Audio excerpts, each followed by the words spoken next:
here's the fundamental thing I think about. That lump of labor fallacy, as the economists call it, right? At least it's been disproven up to now, right? Every time there's been new technology, there's been real displacement, and it's a real challenge. I at least fall into that camp, right? So let's think about this, that there will be new jobs. Who would have thought that there will be a prompt engineer, right? But it is a job, right? As we speak, one of the things that's most exciting to me is we have 100 million software developers in GitHub today. With this coding assistance now that we have with Copilot, I think there can be 1 billion developers. In fact, the world needs 1 billion developers, because if you look at the number of every company is a software company, they need more software developers. So the idea that this is actually a democratizing tool to make access to new technology and access to new knowledge easier, so that the ramp up on the learning curve is easier, that's one. Second thing is frontline workers. One of the most exciting things for me is somebody who is in the front line in a factory, in retail, in healthcare, can literally sketch up an app they want and take a photograph and have it build it, right? So think about that. Like, you are now an IT person, as long as you have some domain expertise. And the thing that was most mind-boggling for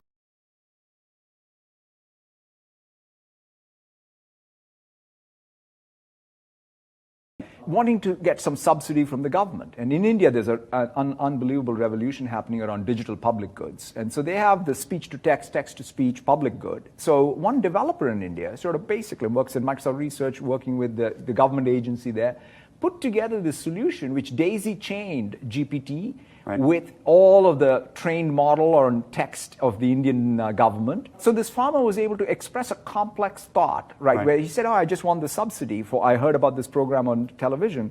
And it comes back and says, fill out these portals, go to this portal, fill out these forms. And he says, look, I don't know what a portal is. I don't want to fill out a form. Can you do it for me? And so he used even the transformer models, action transformers to do it. I mean, that was just unbelievable. That thing that is unbelievable is not just the technology, but the fact that something that got built a couple of months earlier in the west coast of the United States had diffused so fast. A rural Indian farmer, that's kind of unbelievable. Well, it's kind of like, do I know how to multiply, right? I mean, when was the last time I did mental math on multiplications, right? So here, a couple of the comments. One is, one of the dreams of this, which I know, people like Reid Hoffman and Bill and others have also talked deeply about, is what if all the children of the world have an AI tutor? What if an AI tutor could engage a student and really help them get the concepts? Because if you think about it, right, education today is sort of intimidating, right? You can sort of say, hey, look, here are the Feynman lectures, go read them, and you love physics. I mean, I don't know who reads them. I mean, like, I never read them in school. Like, if only, I think about it, like, if I had this AI tutor, I would have been a better student.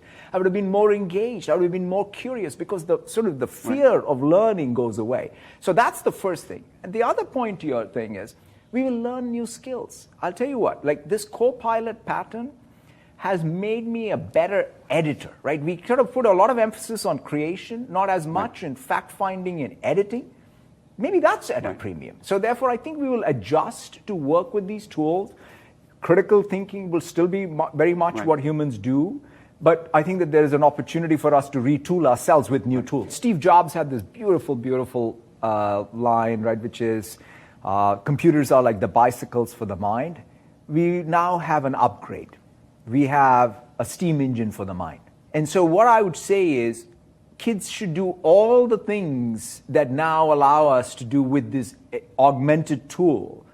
And things like critical reasoning, being able to be more creative with the machine, to be able to sort of not be afraid of learning new things. That's one of the other fascinating things. I'm not afraid. Like, biology is one place where because I can't read one of those nature papers and understand. Summarize, it'll teach me. See, the beauty of the chat interface or on the web Copilot for Bing is, the PDF is right on my left, and I can keep asking it. It's kind of like asking a personal tutor. Like, my daughter described this to me, which she said, it's kind of like having a friend and a tutor always with you while you're reading.